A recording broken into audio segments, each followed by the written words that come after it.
Inna lillahi wa inna ilayhi raji'un. No doubt about it, we belong to Allah.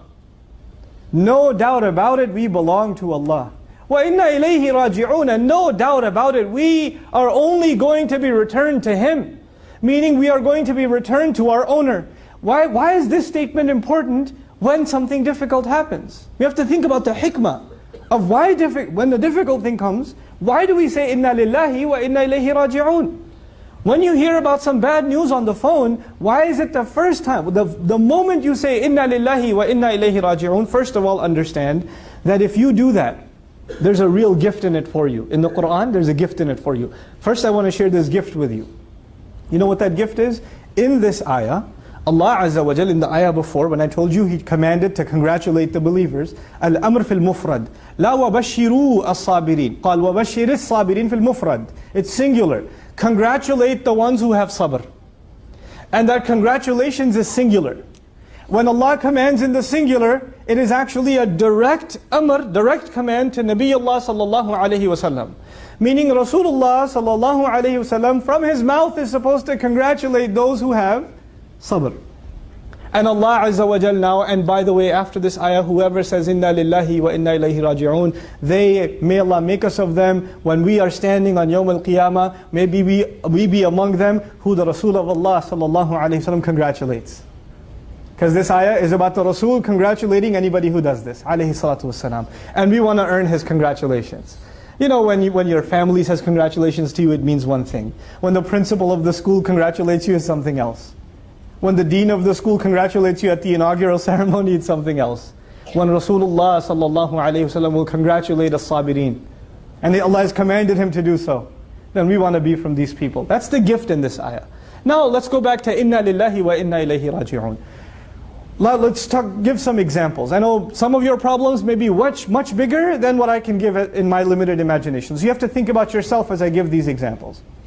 So I'm driving and I just got a new car, I'm driving and I had some car trouble and it just stalled and it's pulled over to the side. Now I'm angry, I paid good money for this car. How could this happen?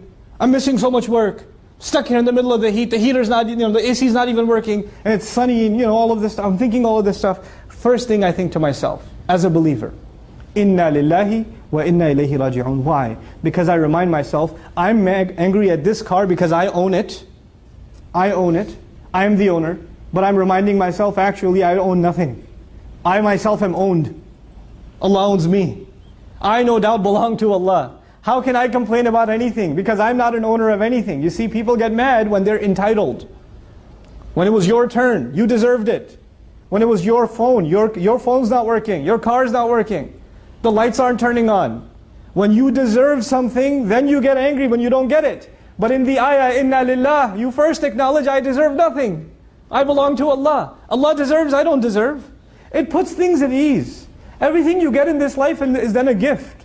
It's not something you earned, it's a gift. So when you don't have it, then you realize, well, it wasn't mine anyway. It wasn't mine anyway. We take our hands for granted, we take our eyes for granted, we take our nose for granted, we take our tongue for granted. The fact that I'm standing here speaking before you, I take the fact that I can speak to you for granted. But this tongue, it doesn't belong to me. I didn't pay for it. It belongs to Allah. So when it starts stuttering, inna lillah. Inna lillah. And the second part of this problem, how Allah gives solutions in our faith. The wisdom of the statements Allah gave us when difficulty comes. The second statement is, وَإِنَّا إِلَيْهِ رَاجِعُونَ. No doubt about it, to Him alone we're going to be returning. Why is that important? Because whatever problem you're having right now isn't permanent. Whatever problem you're having isn't permanent. Whether it's money problems, or health problems, or family problems, or it's emotional problems, or physical problems, it doesn't matter. None of them are permanent. You know why? Because you and I are not permanent. Even you and I aren't permanent. How can our problems be permanent? We have to be returned to Allah ourselves. This problem is nothing. Forget this problem. I will leave. Not only will this problem not be around, I won't be around. I will be returned back to Allah. Things are put in perspective. Putting things in perspective makes you worry about what really matters. When you don't put things in perspective, you can focus on the wrong thing.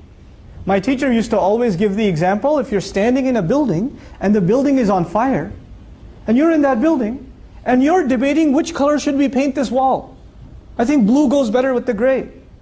Guy, the building's on fire. You need some water first. Take the fire out, get out of the building. There are priorities, you understand?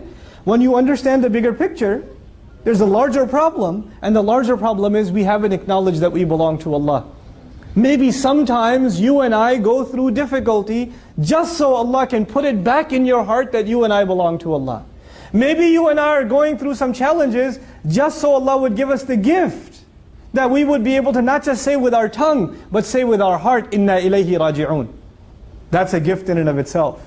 And that is, if we can internalize that, that makes sabr easy. And if you and I can have sabr, Allahumma ja'alna min as-sabirin. If we can have sabr, then the congratulations of the Rasul sallallahu alayhi wa sallam is